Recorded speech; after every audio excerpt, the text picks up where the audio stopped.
Saudara kasih di dalam nama Tuhan Yesus Kristus, salam alaikum bisem hamasya.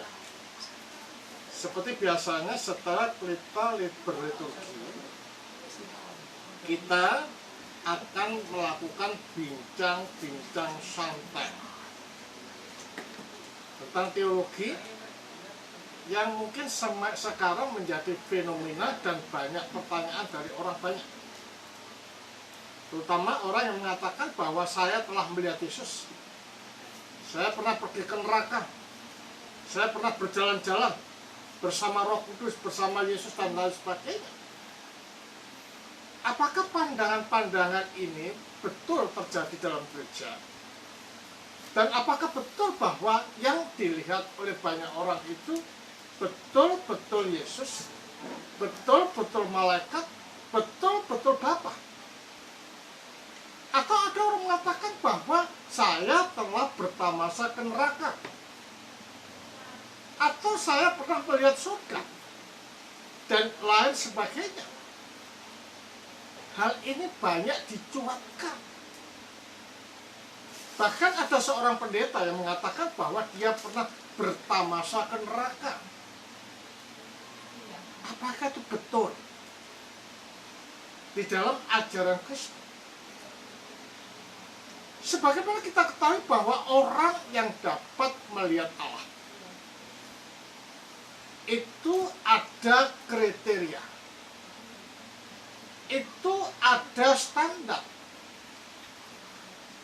Sebagaimana dikatakan oleh Matius dalam Injilnya bahwa tidak ada seorang pun yang dapat melihat Allah kalau tidak suci hatinya. Padahal orang yang mengatakan telah melihat Allah itu doyan duit loh. Masih bermentalitas mamon. Apakah betul mereka bisa melihat Allah? Berdasarkan standar yang ada di dalam Matius, tidak ada seorang yang dapat melihat Allah jikalau hatinya tidak suci, jikalau hatinya tidak murni, jikalau hatinya tidak bersih. Orang yang kotor hatinya, masih dipengaruhi oleh nafsu duniawi, tidaklah mungkin mereka dapat melihat Allah. Hanya orang yang hidup beraskese aja, artinya hidup berjuang melawan nafsu, melawan kekotoran, melawan keegoisan yang ada di dalam dirinya, itulah yang dapat melihat Allah. Tetapi bukan dalam artian esensi. Yang dilihat itu adalah energi Allah. Atas dasar inilah maka tidak sembarangan orang bisa melihat Allah, meskipun itu terbatas pada energi. Hanya orang yang suci, hanya orang yang rendah hati, hanya orang yang mulia, yang selalu hidup beraskese, itulah yang dapat melihat Allah, meskipun dalam energinya, bukan dalam esensinya. Karena esensi Allah tidaklah dapat dilihat oleh siapapun, kecuali anak yang ada di pangkuan Allah itu yang menyatakan. Sebatas itu dinyatakan melalui diri Sang Firman yang menjelma, maka sebatas itu pula kita dapat mengerti tentang Allah. Selebihnya adalah misteri. Selebihnya adalah rahasia Allah di dalam dirinya sendiri. Mungkin dari landasan ini ada yang dipertanyakan dalam bincang-bincang santai. Silakan. Iya. Saya pernah mendengar seorang pendeta mengaku bahwa dia bertemu Tuhan ketika dia di agama lain, dan dia mendapat mandat untuk menjadikan umat itu umat yang suci gitu ya. Jadi istilahnya tuh umat ini dipersiapkan untuk menjadi saksi Allah untuk melawan iblis.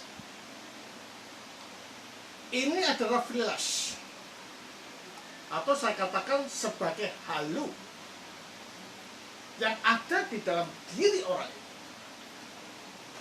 Karena sebagaimana dikatakan di dalam Matius tadi bahwa tidak ada seorang pun yang dapat melihat Allah jikalau tidak murni hatinya, jikalau tidak suci hati. Permasalahannya adalah apakah orang yang mengaku dirinya telah melihat Allah itu hidupnya suci, hidupnya tidak terikat dengan duniawi, hidupnya tidak terikat dengan kemewahan, hidupnya tidak terikat dengan keinginan jasmani. Jika dia masih berkeinginan hidup mewah dan ada keterikatan dengan jagat, mengatakan telah melihat Allah, itu mimpi, itu halu, karena tidak memenuhi persyaratan. Bahkan dapat dikatakan bahwa orang ini tidak pernah memerangi nafsunya. Hidup di dalam kemewahan berarti dia tidak hidup dalam kesederhanaan. Hidup dalam kemewahan berarti dia tidak hidup di dalam kerendah hatian. Apakah itu sifat Allah? Tidak. Jadi standar untuk dapat melihat Allah itu harus tidak jauh dari sifat dan karakteristik Allah, suci, murni, dan kudus. Berarti kalau demikian apa yang dilihat? Itu bukan Allah dalam huruf besar, tapi dalam huruf kecil yang lainnya. ilah lain. Atau dapat dikatakan Allah dari kudus. Artinya apa? Artinya bukan Allah itu sendiri. Yang dilihat adalah setan. Karena setan itu pun bisa menampakkan diri seperti Allah. Seperti Yesus. Makin tinggi tingkatan setan itu, makin menampakkan diri sebagai orang yang bijak, orang yang suci, dan orang yang murni, serta orang itu. Jadi kesimpulannya adalah tidaklah mungkin orang itu bisa melihat Allah jika dia hidup di dalam glamorisasi. Tapi yang dilihat apa? Kebalikan, bukan Allah, tetapi ilah. Ilah zaman sekarang.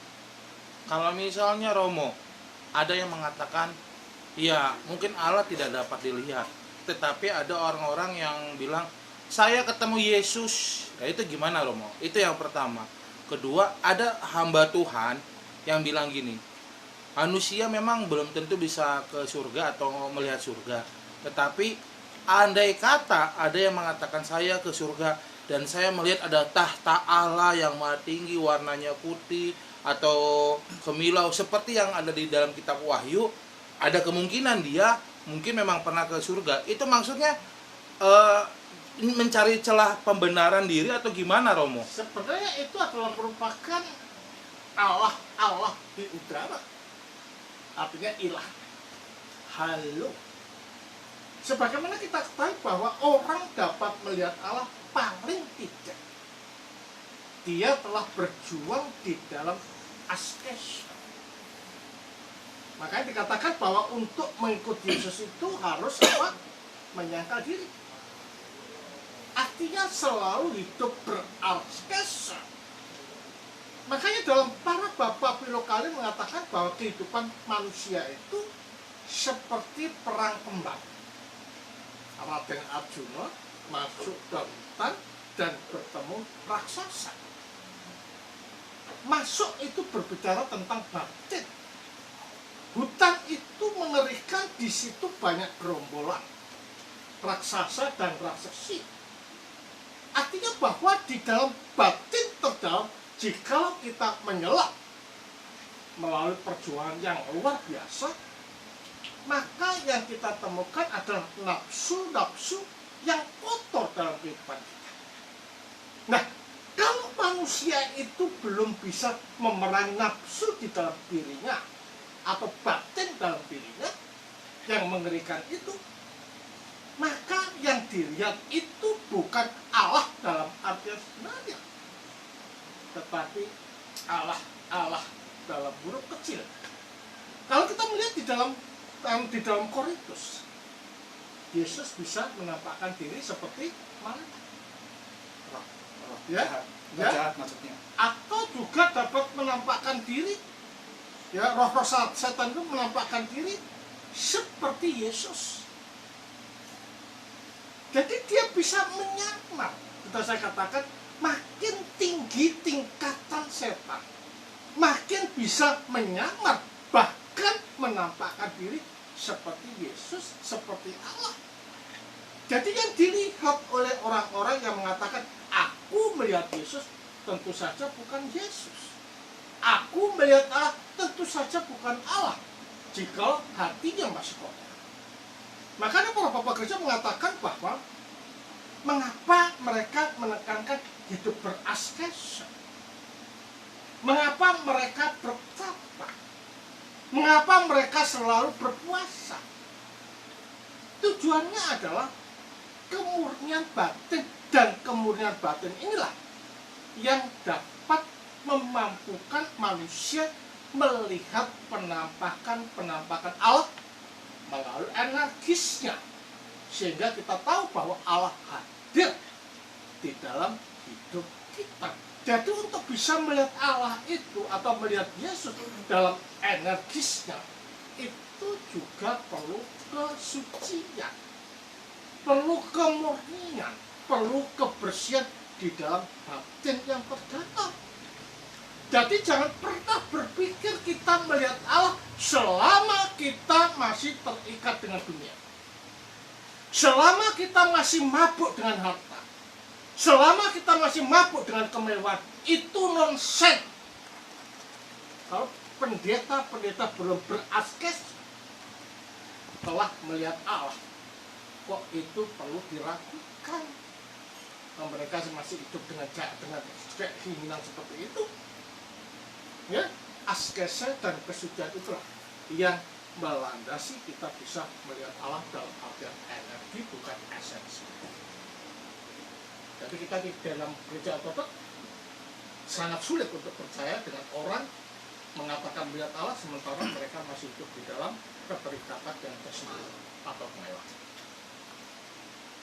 Andai kata mereka sudah berdoa, Romo, kan biasanya ada yang dari pihak dari hamba-hamba Tuhan, ya saya sudah berdoa dan saya sudah berpuasa, entah itu 1 minggu, 2 minggu, 1 bulan, tiba-tiba dia dapat terang gitu, Romo, atau dapat penglihatan seperti itu. Gimana, Romo? Landasan doa itu pun juga harus benar.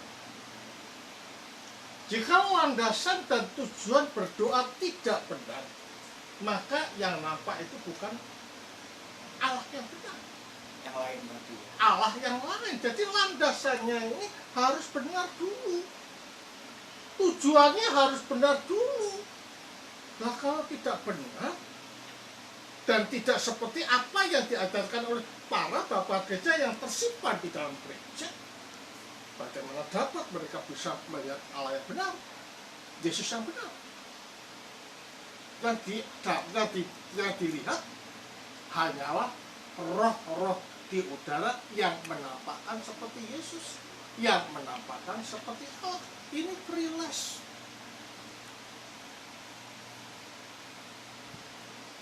Oke? Untuk fenomena pendeta yang dibawa ke neraka, pertanyaannya,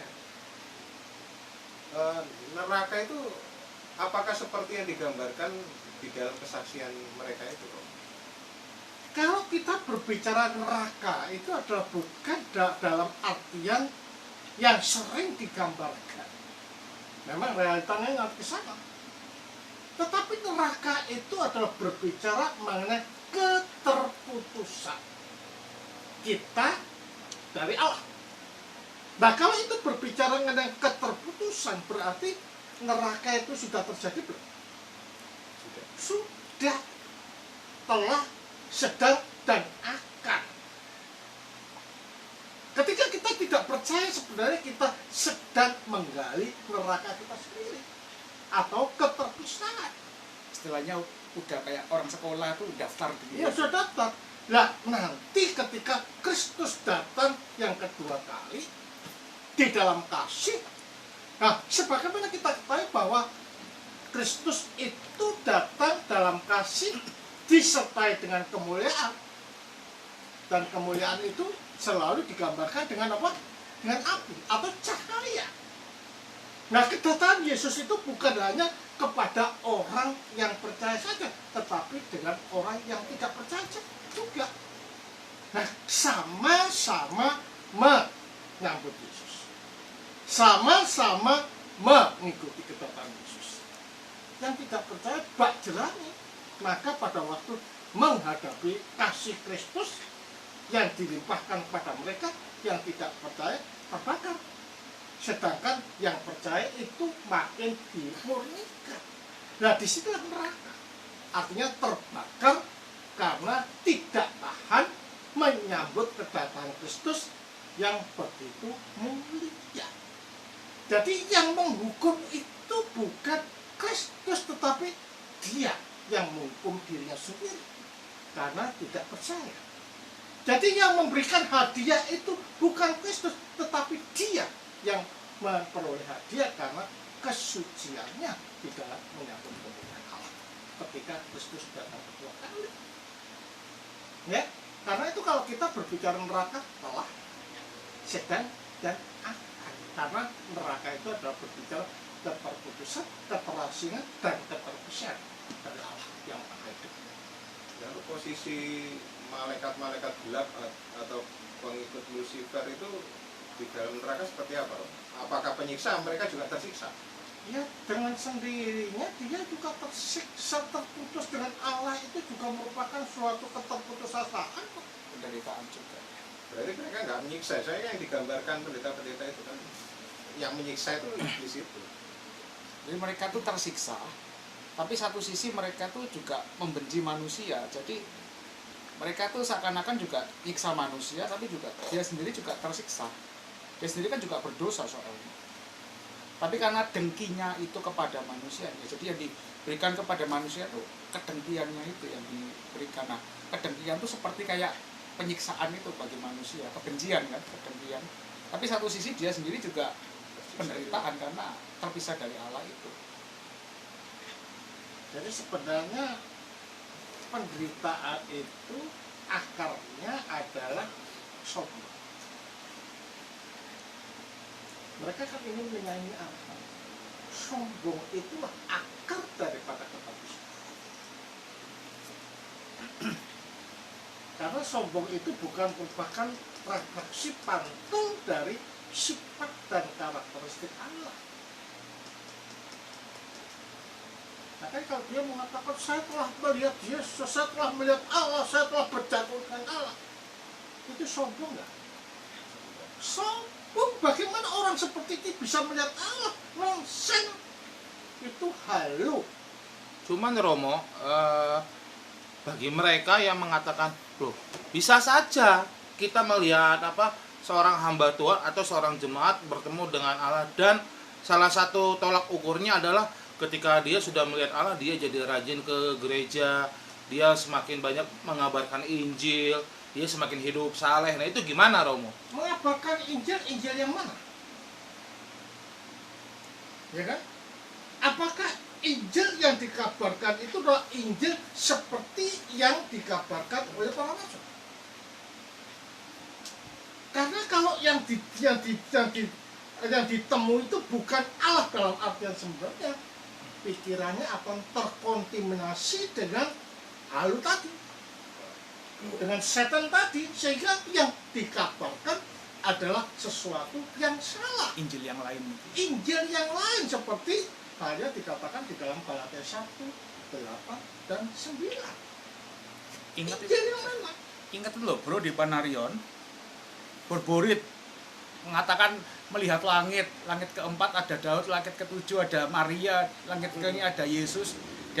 Tapi dia membuat Injil sendiri, versi sendiri, ngomongnya memberitakan Kristus. Lah iya, Sama. lah iya, itu kan ketika orang kan mengatakan gini, itu ketika dia membuat Injil sendiri. Nah, tapi pada abad modern sekarang kita real-real aja nih ya. Posisinya adalah Alkitabnya sama kok. Dari gereja A pakai LAI, kita pakai LAI, gereja B pakai LAI. Konteks itu Alkitab kan belum dikanonkan. Makanya itu mereka membuat Injil versinya sendiri karena mereka sendiri nggak punya kitab Injil, tapi mereka menggunakan Taurat juga. Sama kan Tauratnya. Polanya sama. Pada masa bidat-bidat Kristen itu kan belum kitab Injil belum dikanonkan, perjanjian baru belum dikanonkan. Yang ada adalah perjanjian lama. Ya mereka pakai perjanjian lama plus membuat Injil yang menurut versinya, Injil kenaikan Maria, kemudian Injil Filipus, Injil Yudas. Sama, cara mainnya sama. Jadi dalam artinya ini letaknya bukan pada Injil atau tidak. Dampak dari apa yang dia temui itu mempengaruhi perilaku. Nah iya Romo, maksudnya ketika dampaknya itu kan para beberapa hamba Tuhan yang membela adalah, loh dampaknya bagus kok. Mereka bisa menarik orang menjadi pengikut Kristus misalnya nih. Kristus yang mana? Nah, pertanyaannya kan Kristus yang mana? Jadi ini bukan masalah menjadi pengikut Kristus, tetapi pertanyaan daripada gereja, Kristus yang mana yang diperkenalkan? Kristus ideologinya dia, atau Kristus yang adalah kepala gereja yang sejati? Walaupun dengan Alkitab yang sama, Romo. Walaupun dalam Alkitab yang sama, karena dia menafsirkan bukan apa yang dialami oleh gereja. Jadi kalau kita berbicara mengenai Kristus, apakah Kristus ini adalah Kristus yang adalah sebagai kepala gereja yang memberikan ajaran kepada para rasul atau bukan? Seperti kemarin itu loh, yang dibilang Irenaeus sama Epifanius, nats Alkitabnya sama, tapi susunannya dibongkar, disesuaikan dengan maunya dia. Tapi nats Alkitabnya sama. Jadi di sini bukan Alkitab, tetapi mindset di dalam melihat Alkitab. Alkitab bisa sama, tetapi pemahamannya atau memang sengaja disesuaikan dengan teologi pribadinya. Ya beda kan. Makanya Alkitab untuk melihat Alkitab secara benar harus kembali pada dari mana Alkitab itu berasal, yaitu dari tradisi lesan.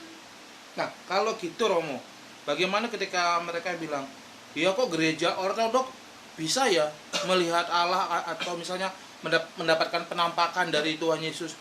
Kayaknya dan mereka lebih benar daripada kita yang mendapat penampakan. Di dalam gereja ortodok itu ada ajaran-ajaran yang tidak ditulis di dalam Alkitab. Tradisi lesan seperti asketik, Ada asketik, ya, kaulbes, pertapa, seperti halnya Paulus kan bertapa selama 3 tahun di mana? Di Mesir. Itu beraskesa. Sekarang orang-orang yang mengatakan telah melihat Allah hidup beraskesa enggak? Ada contoh ini Romo, misalnya bapak-bapak gereja atau biarawan yang pernah bertemu Tuhan. Mereka hidupnya suci. Makarios Agung, Standarnya suci. Makarios Agung, Antonius Agung, Simeon sang teolog baru itu suci loh. Tapi mereka nggak menggembor-gemborkan itu ya Romo. Itu untuk sendiri. Tidak ada kesombong. Lah ini melihat aja belum tentu Yesus digembar-gemborkan. I saw Jesus. It's not Jesus. Bapak-bapak gereja bagaimana itu mengidentifikasi bahwa Dia itu makin melihat gitu makin mendalam. malah mereka menjauhi. Bahkan dia dihormati pun dia tidak pernah menyebut dirinya.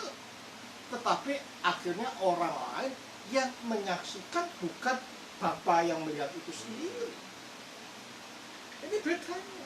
Jadi kalau kayak gitu ada ketika gereja mengatakan, ayo sini ya mau kesaksian bagaimana pertama kali bertemu dengan Yesus, ajaran-ajaran kesaksian itu Sebenarnya orang yang kita sudah punya banyak kesaksian dalam gereja, dasarnya orang-orang suci, nggak perlu dalam gereja itu kesaksian.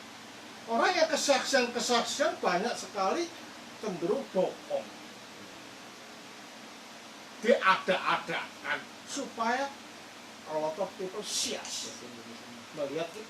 walaupun misalnya Romo dari orang non Kristen awalnya menjadi Kristen karena kesaksiannya, oh saya bertemu dengan sosok Yesus nih, itu belum tentu benar juga Romo.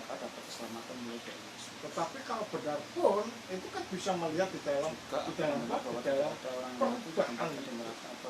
Ya kita tidak bisa serta-merta itu dari awal, kita tidak bisa. Perlu diuji segala. Oke. Nah disinilah kita kehati-hatian kita tuh selalu di dalam melihat fenomena-fenomena. Karena gereja ortodoks itu selalu menghadapi masalah dan kita berpengalaman sehingga tidak gegabah menerima fenomena-fenomena seperti itu. Berarti kalau harusnya kalau bertemu Tuhan itu hidupnya Ya suci lah. pamerin gitu Romo ya. Enggak lah, Saya enggak. ketemu Tuhan ini gini. Orangnya masih suka duit kok. Masih suka ngerasani orang, masih jelek-jelekan orang. Gimana bisa melihat Allah? Kecuali Allah mempunyai maksud tersendiri seperti Paulus itu kan lain lagi. Membawa nah, kunci juga kalau orang itu melihat katanya mengaku Tuhan, ketemu malaikat, kalau dia dibawa kepada iman benar, itu bisa Benar. kita terima. Tapi kalau malah bikin gereja sendiri, apalagi membuat Injil sendiri, itu Ajaran yang apalagi berbeda. menyalakan ajaran yang sebelumnya, ajaran para rasul salahkan dengan alasan mungkin menyempurnakan atau apa, itu Betul. sudah bukan. Intinya ini ya, di kehidupan kerohaniannya dia sesuai dengan ajaran rasul atau tidak. Meskipun dia mengaku Mungkin belum tahu itu apa seperti apa. Hati-hati pokoknya kalau kita melihat fenomena-fenomena itu. Makanya kalau saya melihat seperti ada pendeta di Jakarta itu yang jual minyak itu pernah melihat Yesus, berkata naik apa turun Yesus surga, menikah dengan Yesus. naik turun tangga surga. Lah iya. Ini apa ini? Oh dia masih suka berpolitik, masih suka duit, Soalnya tidak bisa meninggalkan kebiasaan glamorisasi melihat Allah. Ini Allah dari mana yang dilihat ya? berarti itu bohong besar Romo. Ya iyalah. Atau mungkin dia, atau gini Romo, ada kemungkinan nggak orang itu melihat Allah itu dengan posisi dia dibukakan entah dia ke Firdaus kayak atau apa. Itu halu. Kalau nggak halu, pereles itu, demonik itu. Lah iya, makanya kan ada di Indonesia ini ada dua hamba Tuhan yang terkenal. Satu sering ke surga dengan katakan ini minyak dan anggur, seperti itu kan. Dan terus terang aja, setiap tanggal 25 selalu dia bilang, saya dikatakan oleh Tuhan, saya setiap tanggal 25 rayakanlah Natal di tempat anu. Dan itu tiap tahun seperti itu kata-katanya. Itu yang pertama. Yang kedua, yang satu yang hamba Tuhan ini jalan-jalan ke neraka. Cak rajinnya gitu kan, sangat rajin sekali jalan-jalan ke neraka seperti itu. Nah, itu apakah memang halusinasi tingkat tinggi atau gimana? Karena ada satu lagi, dan terus terang aja, ini yang nulis dari gereja yang ada tradisinya juga. Saya pernah baca bukunya Romo. Jadi dia nulis ada dari beberapa orang kudusnya itu ke neraka, dan itu ada bukunya. Jadi neraka tingkat 1, 2 sampai tingkat ke-7. Jadi dibilang neraka tingkat ke-7 kalau nggak salah disitulah Yudas. Itu ada bukunya di Gramedia. Apakah bedanya neraka tingkat ke-7 dengan langit tingkat ke-7? Cuma hanya dua versi yang berbeda aja. Kalau kita melihat dari acuan-acuan seperti itu sebenarnya sudah tersebar di Alexandria, yaitu kitab Henokh. Pola-polanya ya. Pola-polanya seperti itu, hanya versinya ya. Satu versi surga, satu versi neraka. Maksudnya yang kitab Henokh itu seperti apa, Romo? Ya ada tingkatan 7. Surga ada Juga ada tingkat 1, 2, 3, 4, 5. Jadi pemahaman ada surga tingkat berapa tingkat, tingkat 7, kemudian datang alam maut tingkat ini. Itu apa- pengetahuan apa- yang itu umum tersebar banget. di Alexandria. Itu pengetahuan agama pagan yang sangat umum. Oke. Jadi sebenarnya fenomena-fenomena ini ada terjadi adalah merupakan pengulangan demon untuk saat ini hanya dikemas dalam kemasan baru. Dan itu gereja sudah menolak sejak awal. Karena untuk melihat Allah itu kriterianya adalah hidup seperti Allah, suci. Nggak semuanya duit masih bisa melihat Allah di mana. Ya nggak ngerti Romo. Ya, Kalau iya, ya sudah Loh. lah. karena gini saya ngeliat kalau yang di satu lagi itu bukunya yang nulis itu penglihatan dari katanya orang kudus dari pihak gereja tersebut seperti itu. Masalah yang lihat itu loh, kita kan melihat orang itu yang melihat itu orang bagaimana, ini jadi kriteria juga mas. Orang ini baik nggak? Apa ada Rom bapak-bapak gereja yang pernah dilihatin neraka gitu? Ada. Kalau melihat di dalam tulisan Unsur of the Dead itu abad kedua atau abad ke-20 ini adalah seorang tentara dari Rusia pada waktu ini, pada saya lupa aja siapa namanya, itu musim salju. Dia diam, ketika dia diam, dia melihat di bawah itu ada teriakan, Tuhan, Tuhan. Dia terus ditatangi malaikat bebas. Kenapa? Saya kok mendengar di bawah ini ada orang berteriak pula. Kamu ingin melihat? Itu ada. Ternyata orang yang didatangi oleh malaikat ini, orang Rusia ini masih muda, tentara. Hidupnya suci. Ya, hidupnya suci, betul-betul teladan di dalam gereja. Itu diperkenankan untuk melihat bersama dengan malaikat. Jadi kalau dipikir untuk melihat gitu-gitu, walaupun melihat malaikat, melihat surga atau neraka, syaratnya suci. Kesuciannya dulu yang pertama. Katanya kalau syaratnya kesucian itu bisa jadi menjadi relatif Romo. Kalau kita bicara kesucian, kalau malaikat yang sudah nampak itu bukan relatif. Kesuciannya Betul-betul juga suci. kesuciannya juga bukan kesucian dalam konteks relatif agama umum. Kesucian dalam konteks iman Kristen. Kalau hukumnya iman Kesucian, Kristen. kalau sudah arah melalui malaikat berarti ini sudah terpuji. Apalagi dia seorang ortodoks. Ya kan? Sudah saya katakan bahwa buah-buah roh itu adalah hasil pemanunggalan melalui sakramen. Berarti ini kesucian ini didapat oleh orang ini setelah menyatu adalah bersaksi kesucian itu. Nah, apakah Romo? Ini biasa pertanyaan umum, akhirnya orang akan bertanya, orang Kristen di luar ortodoks bisa nggak seperti itu Romo? Nah, seperti tadi yang tak bilang, kalau dia mendapatkan pengalaman-pengalaman spiritual itu dan pada akhirnya dia kembali kepada iman yang sejati, itu bisa kita terima seperti itu. Tetapi kalau malah yang terjadi adalah Kebalikan, bikin gereja sendiri, bikin agama sendiri, bikin kitab suci sendiri, membuat ajaran baru yang tidak sesuai dengan ternyata ajaran para rasul, tahu sendiri dari mana. buahnya lah orang akan terdampak. Ini diarahkan pada kebenaran yang hakiki atau kebenaran yang semu yang dia buat sendiri. Ini yang saya lihat fenomena ini bukan orang ortodoks ya, mungkin orang di luar ortodoks bisa menilai kok. Banyak kan hamba Tuhan yang katanya Tuhan berkata kepada saya, terus akhirnya dia menubatkan, misalnya seperti COVID akan berhenti bulan ini, tapi nyatanya nggak jadi, terus berubah lagi. Nah, sekarang kalau sudah mengatakan seperti saya, katanya Tuhan COVID akan berhenti tahun ini tanggal sekian, dan ternyata tidak. Itu dari Tuhan pada sana.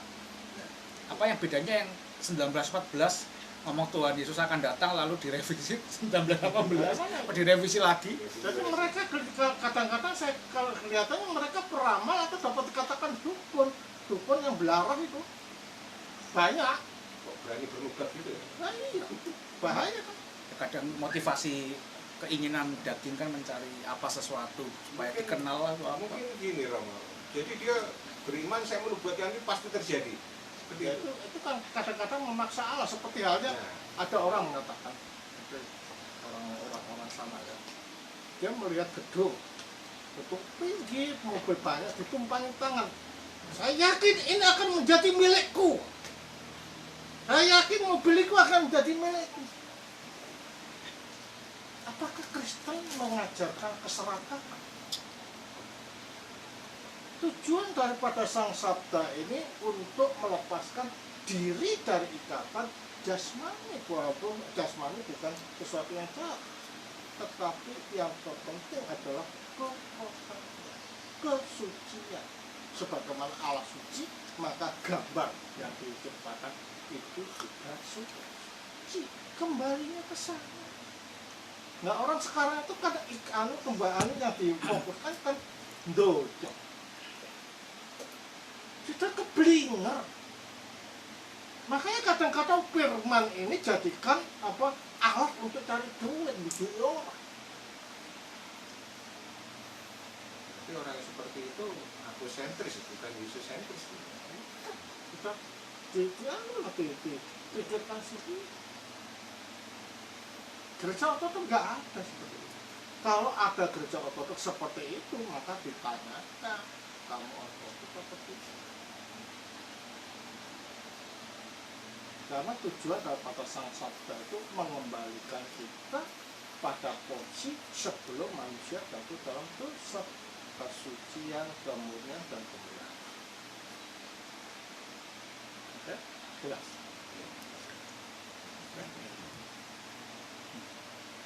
Udah cukup ya Romo. Cukup?